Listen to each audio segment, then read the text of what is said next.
सामान्य तौर पर बदलते मौसम या एलर्जी की वजह से हमें सर्दी, जुकाम, खांसी, सर दर्द, बदन दर्द इत्यादि समस्याओं का सामना करना पड़ता है। इस वीडियो में हम जानेंगे सर्दी, जुकाम जैसी स्थितियों से बचने के लिए हमें कौन-कौन सी दवाइयाँ उपयोग में लानी चाहिए, साथ ही इन्हें लेने का तरीका क्या है, इनके डोज क्या हैं और मार्केट में मिलने वाले अवेलेबल ब्रांड्स क्या हैं। नमस्कार दोस्तों, मैं हूं शेषमणि पांडे और आप देख रहे हैं मेरा YouTube channel the secrets of medicine. इसमें सारी मेडिसिन से रिलेटेड इन्फॉर्मेशन है और आप लोगों से रिक्वेस्ट है कि मेरे इस चैनल को ज़रूर सब्सक्राइब करें, सपोर्ट करें ताकि हम नए नए वीडियो बना सकें और आप लोगों तक इन्फॉर्मेशन पहुंचा सकें। तो चलिए वीडियो को शुरू करते हैं।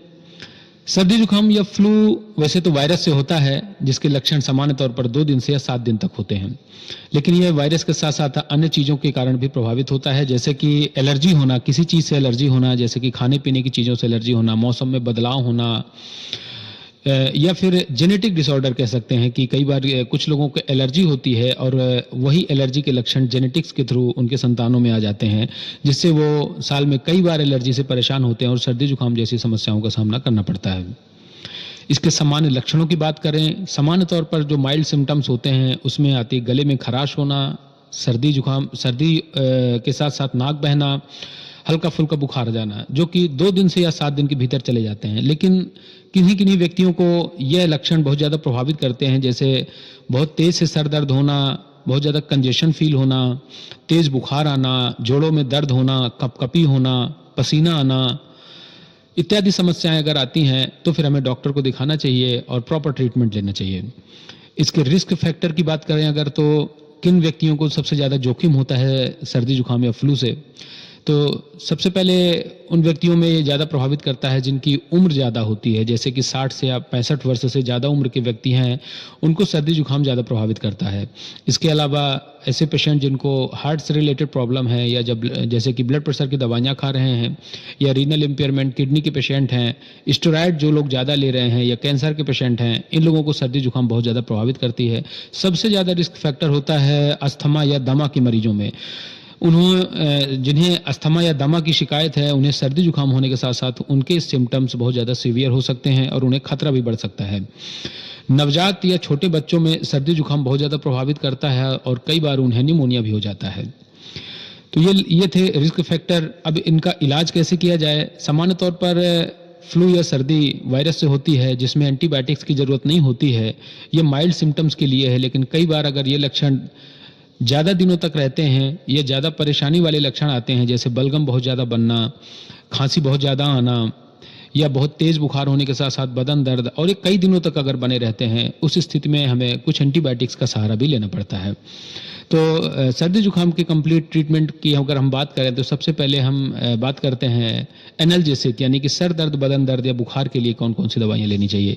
इसमें सामान्य तौर पर पैरासीटामोल या एसिक्लोफेनिक विद पैरासीटामोल, निमोसुलाइड इत्यादि दवाइयाँ लेते हैं। इसके बाद हम बात करते हैं कुछ एंटीबायोटिक्स। अगर सिम्टम्स बहुत ज़्यादा सीवियर हैं तो कुछ एंटीबायोटिक्स का सहारा भी लिया जा सकता है, जिनमें सामान्य तौर पर सिप्रोफ्लॉक्सासिन, सेफेक्सिम, एजिथ्रोमाइसिन या एमॉक्सिसिलिन लेते हैं। एंटी एलर्जिक की बात करें तो एलर्जी कंट्रोल करने के लिए सामान्य तौर पर सिट्रीजिन या लिवोसिट्रीजिन, मोंटेलुकास्ट या फिर कॉम्बिनेशन में मोंटेलुकास्ट विथ लिवोसिट्रीजिन, फेक्सोफेनाडिन या कॉम्बिनेशन में फेक्सोफेनाडिन के साथ में मोंटेलुकास्ट, डेस्लोरेटाडिन इत्यादि दवाइयों का सहारा लेते हैं। खांसी बहुत ज़्यादा आती है तो खांसी के लक्षणों के आधार पर अगर प्रोडक्टिव कफ है, यानी कि बलगम बहुत ज़्यादा निकलती है, तब हमें एक्सपेक्टोरेंट लेना चाहिए। और केवल अगर सूखी खांसी है या बार बार सूखी खांसी आती है तो इस स्थिति में एंटीटसिव या कफ को शांत करने वाली सिरप यूज़ करते हैं। खांसी, सर्दी, जुकाम, बुखार के साथ साथ अगर नेजल कंजेशन है, चेस्ट टाइटनिंग है, सांस लेने में तकलीफ हो रही है, तब हमें नेजल सलाइन ड्रॉप या नेजल स्प्रे का सहारा लेना पड़ता है। इसके बाद हम बात करते हैं कि कौन कौन से ब्रांड हैं जो मार्केट में हमें इजीली मिल जाते हैं। तो सबसे पहले बात करते हैं हम पैरासीटामोल की बात। पैरासीटामोल से रिलेटेड जो कॉमन पॉपुलर ब्रांड हैं, जैसे कि क्रोसिन हो गई, कालपोल हो गई इत्यादि ले सकते हैं। निमोसुलाइड में भी नाइस ले सकते हैं। एसिक्लोफेनिक विद पैरासीटामोल में ज़ीरोडॉल पी ले सकते हैं।